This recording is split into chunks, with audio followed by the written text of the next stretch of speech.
Good morning, everyone. Class 7s, welcome to today's lesson. This is teacher Paul Ndirangu. We are still looking at resources and economic activities and the subtopic forestry.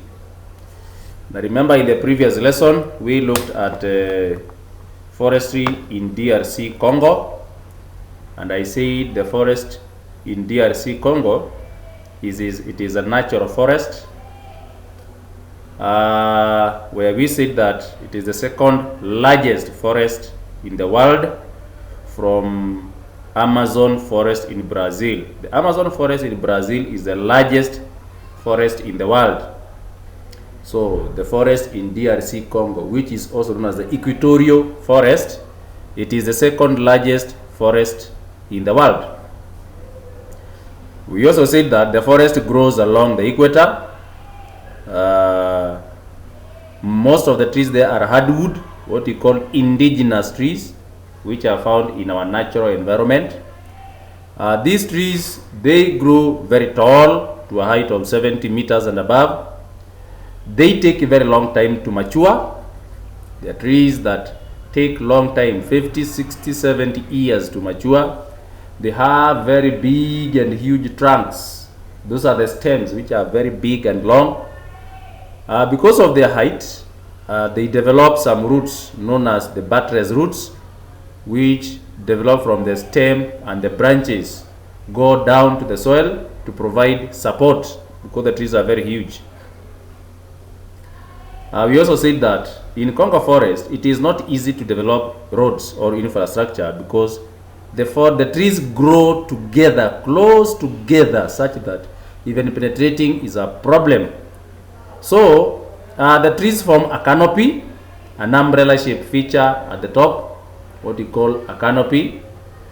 And after harvesting, these trees, all the trunks, are transported by being dropped in River Congo. So those trunks are dropped in River Congo, where they are carried by water downstream. They move by water downstream until they reach the mouth of River Congo, where now they are taken, or they are just spread along the beach by the ocean, the Atlantic Ocean water. So that one was about the Congo forest, which is a natural forest and the second largest forest in the world. We also talked the types of trees which are found there. We have like mahogany, ebony, Belgian teak, obeche, which are hardwoods, among other. We have also limba, and many other trees which are there. Let's go to forestry in Swaziland. In Swaziland, the forest is planted. It comprises of planted forest. Where else Congo is natural, now the case study here is the planted forest in Swaziland. It is the largest in Africa. It is the largest in Africa, and has the largest forest plantation in Africa, mainly of pine and eucalyptus. They majorly grow pine and eucalyptus. One thing you are going to realize is that planted forest, the trees are grown in lines and rows. The trees are planted in lines. 2, the trees take a very short time to mature. Trees take short time to mature, 5 to 10 years. That tree is very big. Then 3, the trees are mainly softwood. Trees are mainly softwood. So in Swaziland, we have 3 types. We have 3 largest forests, or 3 types of largest forest in Swaziland.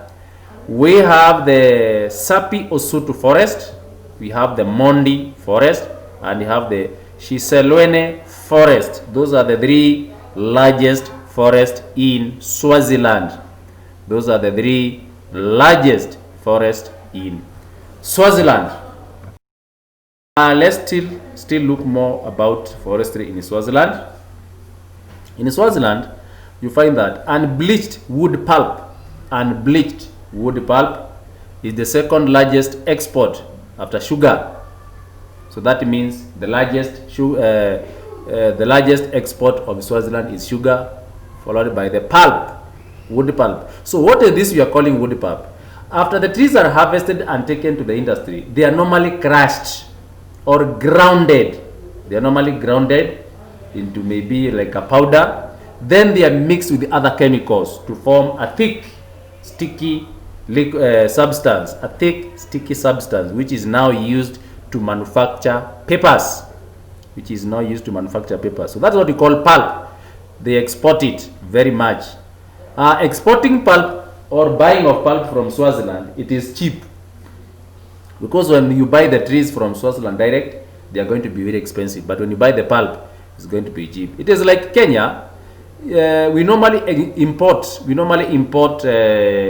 crude oil. Crude oil, it is oil which has not been refined.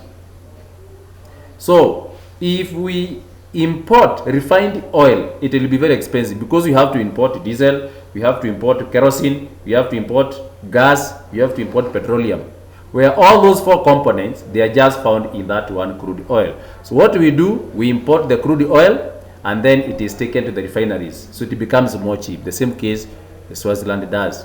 So the government of Swaziland educates on importance and conservation of forest by conducting. So these are the ways in which the government of Swaziland has made people understand the importance and how to conserve the forest. Number one is using farmers meetings. The people are called where they are educated. Where they are educated on the importance of trees and also how to conserve the trees. We have field days. Field days, this is the day when people go to plant trees. I remember when Moi was in power, several years ago, when Moi was in power, he had set 1st May every year in Kenya to be a field day, a tree planting day.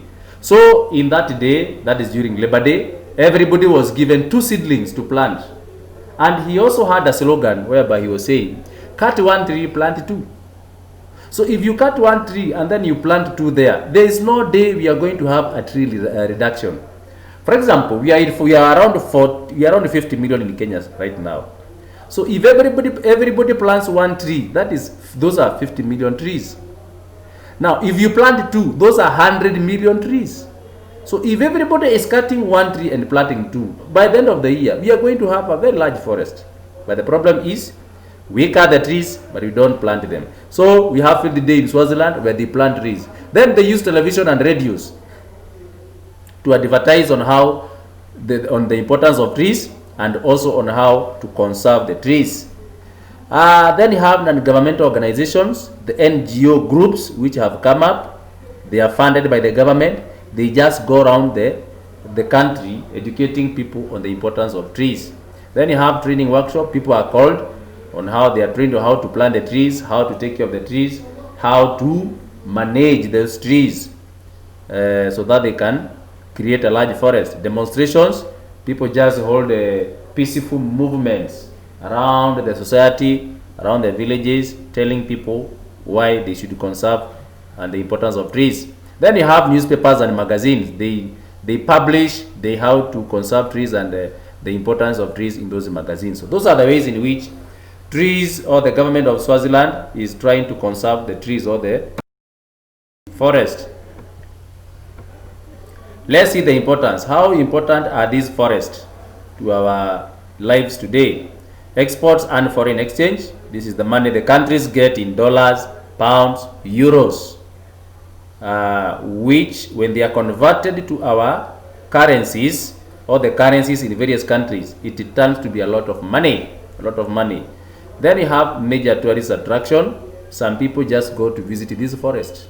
Like Swaziland, many people from the world, they just go to see the Usutu forest, the Sihole forest, and the other forest. So they just go to see how big is this forest and what type of trees, how have they managed. The same Congo forest, people try to go there inside and see, try to move around to see those trees, to see the buttress roots, to see the canopies, to see the kind of animals, to see the kind of life which is there. So it becomes a very fascinating environment. Earns income tax, for the government on timber export. Earns income from tax charged on timber in export. So when the timber are exported to other countries, the government earn a lot of income. creation of jobs. You can be employed as a forest officer. You can be employed in the research, agricultural research, to carry out research on the forest, on trees. You can be employed in a sawmill. You can be employed as a carpenter, because you can harvest trees and make furniture, and by the end of the day you are going to get something in your pocket. Then you have provide water catchment area. Trees attract rainfall. You know how they attract. They act as wind breakers. So when the wind pushes the clouds in the atmosphere, the trees break the force of that wind. The trees break that speed of which it is blowing. So those clouds tend to settle in that atmosphere where it is forested, and a lot of rains occur. Forms natural habitat for wildlife. Natural habitat, it is that natural home for an animal. For example, the natural home for a fish is water. Lions is the forest. So when you take a lion and bring it at home, either it is going to die or it may not adapt. Even if it adapts, there is that element in that lion that shows that it has some kind of bushness in it. So when you leave that animal, it might even go to the bush. I remember one day I saw a video whereby a man had domesticated a monkey when it was very young, when it was just a baby. But to his surprise, when the monkey matured and it became big, the monkey used to go to the forest, spend the whole day there, then come back in the evening to sleep. So you can see, even if the monkey was taken to that home when it was young, it still has that element of trying to know, do I really belong at home or in the forest? So the monkey used to go mix with other monkeys, they play, they eat, then in the evening it goes back home. So that's what we are saying. That is, it shows that it is only adapted in the forest. That is the natural habitat. We also have used for cultural and medicinal purposes. Used for cultural and medicinal purposes. When boys were initiated and girls, they were taken in the forest there, where they stayed there for 1 or 2 months, so that they could heal their wounds, and also they could be educated by the elders. So they were staying in the forest. Also medicinal purposes. Some trees, some roots, some leaves, some branches, some barks of the trees, they have a lot of medicinal value. So they are just taken, either boiled or grounded into powder, which you can use. Home helps in formation of rainfall. That is attracting, breaking winds, breaking a lot of wind. Then you have modify the climate and prevent desertification. To modify the climate means to bring a change. To modify is to bring a change. So if the area was very hot and dry, the area turns now to be a bit hot and wet. They change the climate. There is a cooling effect of the climate within the surrounding. Then prevent desertification. The trees act as rainfall attraction. So there is more water. Where there are no trees, the ground is open. There is a lot of sun. So the desert is going to increase. That land dries up. But when you plant trees in that area, there is more rain which comes now. Used for research on in different species of trees. So some of the species are tested. They are being researched. They are tested and planted so that they can adapt to the environment. Then provide food for wild animals. Animals eat the leaves, they eat the roots, they eat the branches, they eat those barks as food. Prevent soil erosion. The roots hold the soil together, making it hard to break. So when the water runs, it can't break the soil easily. The leaves, when they spray on the ground, they prevent the drops from directly hitting the ground, thus reducing what? Making they help to reduce soil turning to be loose. Then the branches, they reduce the force in which the drops are falling. Sources of fuel and construction materials. Fuel, firewood and charcoal is the common fuel which we use for cooking.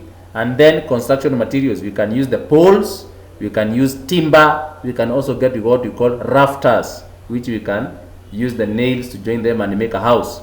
Then improve living standard. After you are a tree farmer, you grow trees, you sell them, you are employed somewhere, you are going to get money, and of course you are going to buy the things you always wanted, you are going to get the things you always wanted, and you are going to live a comfortable life. So with that, we come to the end of our lesson. Until we meet the next time in the next lesson, this was Teacher Paul Ndirangu. Have a good day.